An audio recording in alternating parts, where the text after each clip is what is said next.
Deebine gaamas deebine kamnaa jirtan fayyaadha nageenyi isin badhaadha baganaa jirattanii irra geessanii akkuma beekamu gaa ajandarra hundoofnee akka ajandaan taanetti akka wanti takkaleen gara gandummatti hin deemnetti jiddu galeessa taanee dubbanna akkuma beekamu nuti jechuudha.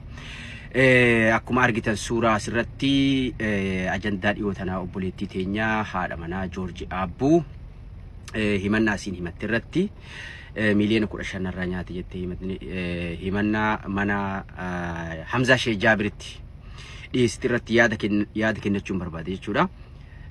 Tokkoffaa yaada mucayyoo irraa ka'a, lammaffaa Hamzaaf dhaamsaa qabu, ustaaz Hamzaa keenyaaf dhaamsaa qabu, lammata immoo dubbiin tun silaa akkaataatti itti silaa xumuramuu qabdu. Araarri akka silaatti buu qabu jedheetiin goolaba jechuudha. Tokkoffaa obboleettii teenyarraa yaada hubadheetti laayifii san hordofaan turre akka yaada sirraa hubadheetti viidiyoo karaa feesbuukiitiin deddeemaa ture arge. Laayifii sun na dura dabarsa hin hordofneen agarre. Himannaan isiin himatte dhugaa ta'uu mala. Allahu a'lam dhugaa ta'uu dhabuu mala. Rabbitu beeka. Because rakkoo jaarsaaf jaartii jidduu jirtu Rabbii tokkichaa fi isaan lameen malee namni beeku hin jiru jara keenya. Dhugaa Rabbii dubbanna. Rakkoo bultii jechuu kiyya rakkoo jaarsaaf jaartii jidduu jirtu Rabbii fi warra lameen wal qabu qofaa jechuudha.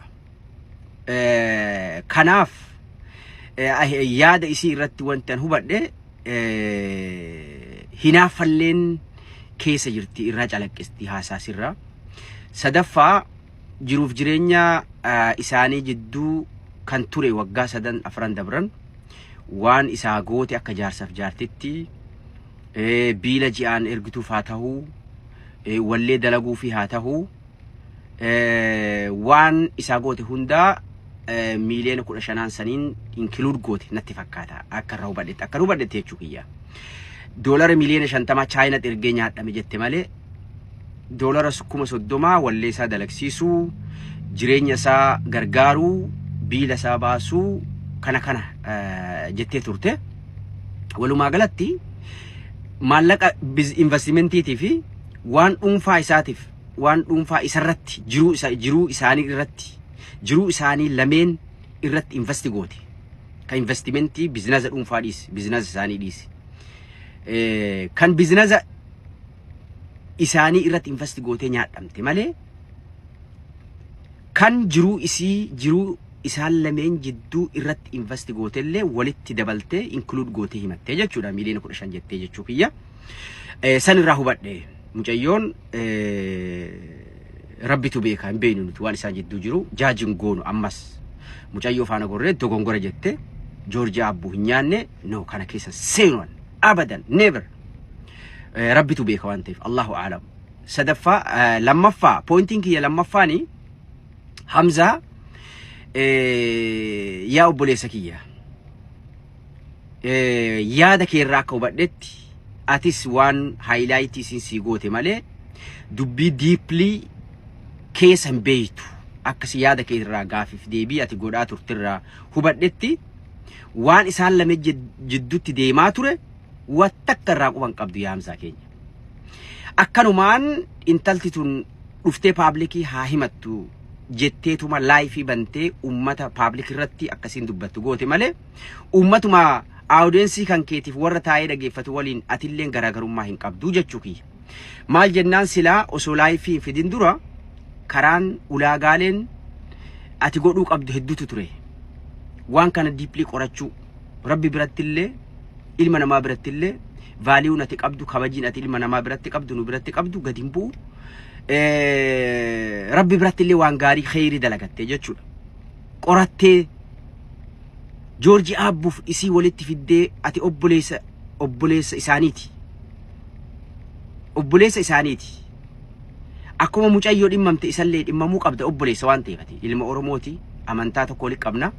Oromoodha obboleewwan tantee lameen wal dhabde tana wal dhabdeen jidduu jirtu qorannaa irratti geggeessuu osoo paablikii finnee dura deeply gadi qorachuu qabda yaa Joorji keenya. mucayyoon tun akkana jettee siimatti wal dhabdee sin jidduu jirtu mallaqa akkanaa nyaadhamte jettee si himachaa jirti. Obboleessa kiyya maaltu deemaa jira jettee gaafattee akka nama jaarsaa tokkotti yookaan ammoo waan godhamuu qabu obboleettii teenya san gaafachuu ati qabdu sila ati maatii qabda. Joorji Abbuu maatii qaba. Kaleessa gosa isaatti ergatee maatii intala dhaqee kadhatee akka nama kamuutu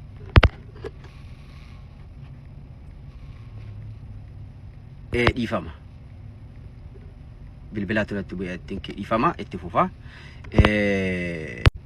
Akka nama kamiitu jaarsummaa dubbiin sii taa'amtee ilaallamtee maaliifi Joorji Abbuu gosa qaba, maatii qaba. Kaleessa gosa isaatti ergatee kadhatee intaltana kabajaan fuudhe irraa jechuudha. Isini galaami. Intaltilleen yoo miidhamte gosa qabdi, maatii qabdi. Gosa isii kanatu miidhama isii kana gosa mucaatti ergatee, maatii mucaatti ergatee intalteenya gurbaan keessan kakalee nuti kennineef Oromoon duudhaa qabaga. Aadaa qabaga.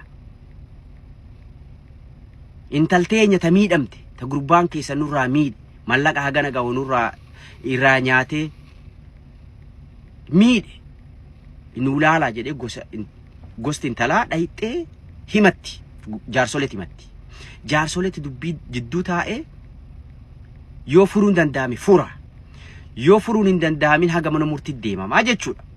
Seera feeru nu beeynu kanaa jechuudha. Ati duuba kana gaafattee yaa obboleettii teenya, obboleettii tiyya, isin dhugaadhaan wal dhabdanii himatte rakkoo kan kee, garuu rakkoon kan kee lafarratti maatii mucaatiif maatii kan kee jidduutti wanni jaarsummaan taa'amee laallame jira. Yoo laallame ammoo maalirra geessan jettee gaafachuutu dursaa jechuudha. Osoo paablikiin finnee yaa Hamzaa keenya biraan nageessanii sheer gootanii jechuu kiyya. Lammada mucayyoo irraa wanni hubadhetti jaarsummaa namni isiin itti himatte obboleessa keenya artisti Farahaan Baddeessaa qofa jechuudha. Agarraa hubadhetti. Artisti Farahaan Baddeessaa akkuma jedhee mana isitti sababa wal barataniif akkuma isiin jette jechuu kiyya dhiifama. Akkuma isiin mana isatti wal baranne isatti himadhe jette innis sababa saniif isiin itti himatteef gaafate malee akka arsiin jettu ilmaan sikkoo mandoo jedhan jilba hin qabu jechuudha. Jilba hin qabu jechuu yeroo jedhu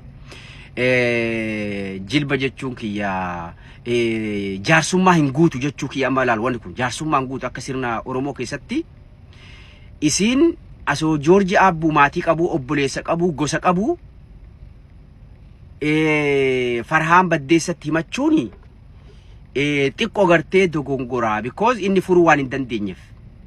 Silaa kan godhamuu qabu isiin maatii isitti himattee yookiin ammoo maatii gurbatti himattee gosti gurbaa mucaa kanaa dubbii isaan jidduu jiru laaluufiin dirqama jechuu dirqama seeraa fi heerarra jira jechuudha.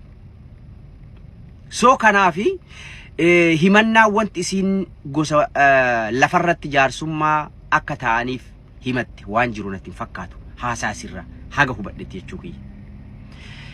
Kanaaf ati silaa bakka san osoo silaa paablikiin fidin dura obboleettii teenya tana gaafattee wanti si ilaallame jira jettee yes or no yoo siin jette erga laallamee fi dadhabe hoo naa laallame lafarratti jaarsummaan dadhabamee jira. Kanaaf gara paabliki obboleessa kiyya sitti dhufe yoo siin jette well homaa miti. Lakkii naan laallamne hin erganne yoo siin jette akkasiin ergattu gorsuu osoo paablikiin finne deemiti jaarsummaa gorsitee akkana aadaa duudhaa Oromoo keessatti akkana kanaatu dursa deemi kanaan dura jibbaata gahe jettee gorsuu qabda ture. Dogongorri kan kee obboleessi keenya qaalii osoo hin hubatin walumaa galatti paablikii fidde kun akka dhuunfaa kiyya dogongora asoo kana boodas achi deebiste akka dubbiin kun laallamtu lafarratti laallamtu obboleettii teenya tana gorsitee karaa isin gargaarte hedduu natti tola. Oromoon ammoo waan kana gartee gandatti deebistanii asiif achi harkisina dubbii jaarsaf jaartii jidduu jirtu Allaha qofatu beeka, Rabbi qofatu beeka. Nama tokkollee jaajin godina gara tokkollee hin bahina. Haqni mucayyoo tanaa yoo nyaadhamte karaa jaarsummaatiin